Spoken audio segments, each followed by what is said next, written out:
All right, what have you got for me? So you've been briefed on that? Briefly. I've been briefly briefed. Briefing? Yes. So is it a big problem? It'll get fixed. You know, it's a brand new thing. It just opened. It's the first lazy river layout that we have as Prairie Park in a city, and it'll get fixed. It's not the first in North America, so somebody goofed? No, I don't think so. I think it's just an installation issue. I certainly don't have any evidence that anybody goofed on it. It's just a matter of getting the settings and getting the equipment right, as far as I understand. Should we talk about the item that you're currently discussing? Sure. Why is this so important to get right? Well, we haven't had a public hearing yet, so I'm still very open to persuasion on this matter. But this is a very, very existential piece for this council. Because when I first became mayor, we put into place a number of principles around growth management. And we've been working within those principles very well.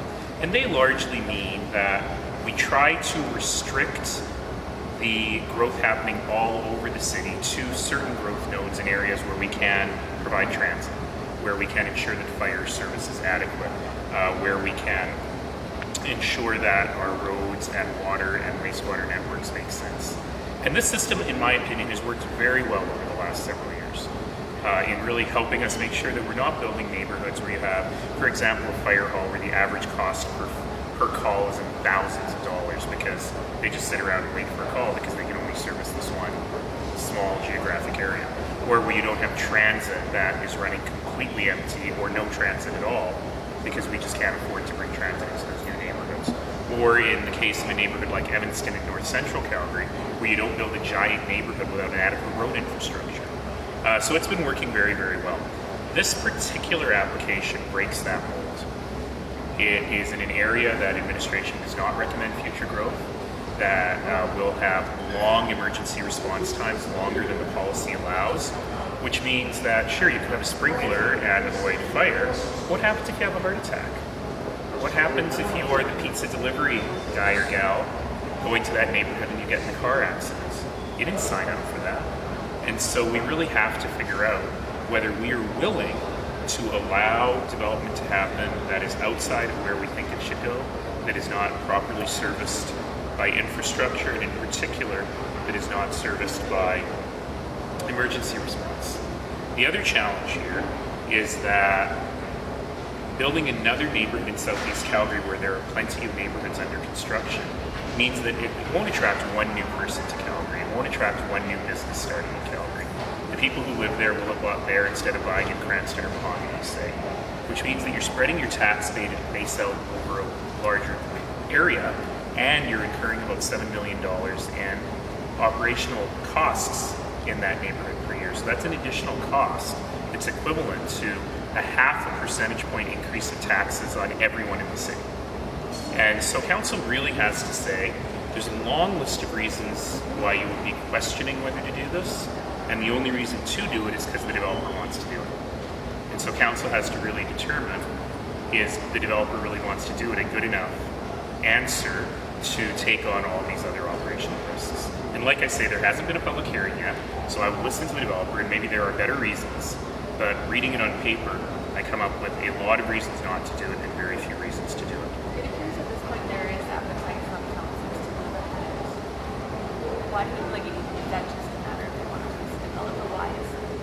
You know, in the past, before I was mayor, it was often thought that a large developer hiring the right consultants would be able to get anything through council.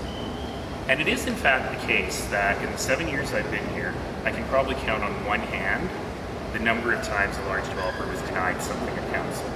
In fact, I can only think of one example off the top of my head. Two, actually. I can think of two examples off the top of my head in 7 years. That said, what we've done an exceptionally good job on over the last 7 years is making sure by the time it gets to council, it's generally very well thought out, very well vetted, and it meets all of the city's goals. So it makes it easier for council to say yes. In this particular case, administration is recommending no. Our technical experts on the Calgary Planning Commission are recommending no. So you'd have to ask councillors who are in favor of it why they're willing to go against that advice.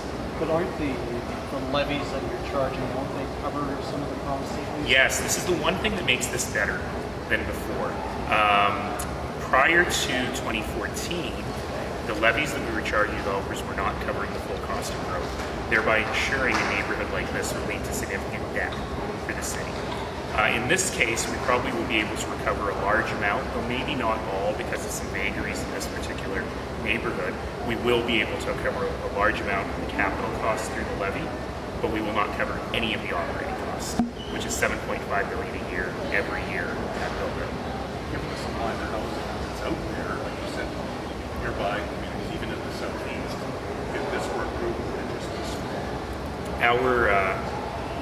Our forecasts of demand and supply in southeast Calgary in neighborhoods like Auburn Bay, large, fastest growing neighborhood in the city last year, Auburn Bay, Mahogany, Cranston, and then further in the south central neighborhoods and new ones like Yorkville and Belmont, indicates that we have plenty of supply in the south region to meet all of the demand that we're forecasting, even with very liberal forecasts of high demand.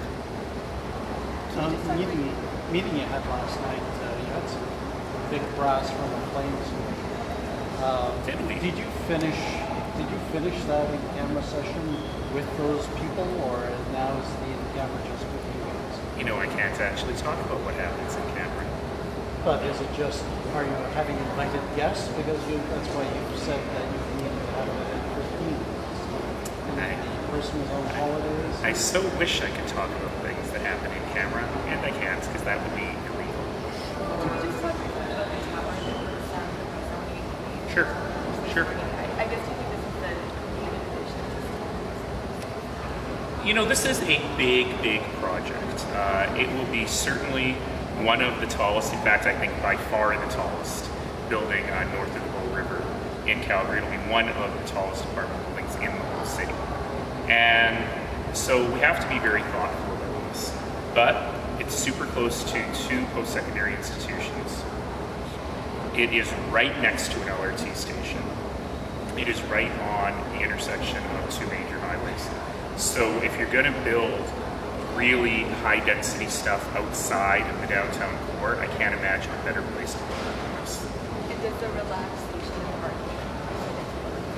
You know, I really believe the market decides on this stuff. You know, everyone is always worried that all these people with two cars are going to rent an apartment that has no parking. We typically see that doesn't happen. If you have a car, you rent an apartment that has parking. If you have a cat, you rent an apartment where cats are allowed.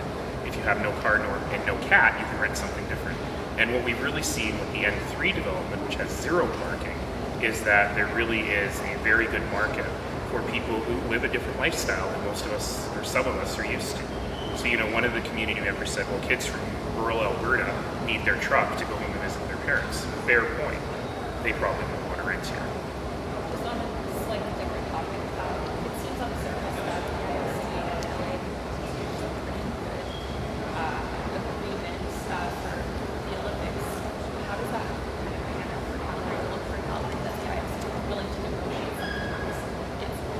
As you may or may not know, I've been stuck in council, so I have not had a chance to really look at that deal between LA and the IOC. But from a generic perspective, it certainly sounds like the IOC is willing to be much more flexible than they were in the past, which is not a surprise. They've told us that. So what we really need to do is look at the numbers themselves and see if those numbers translated to a Winter Olympics would actually adequately fix the situation for Calgary. But again, that's up to council. Council could decide to pull the plug on the whole thing today. If they decide to do some more analysis and some more negotiation, that's certainly a question we're going to look at. Would it be less? Like it looks like around $2 million for Yeah, considerably less for the it would be considerably less for Winter Games. I can't answer the question of how much less, and that's really the core question here.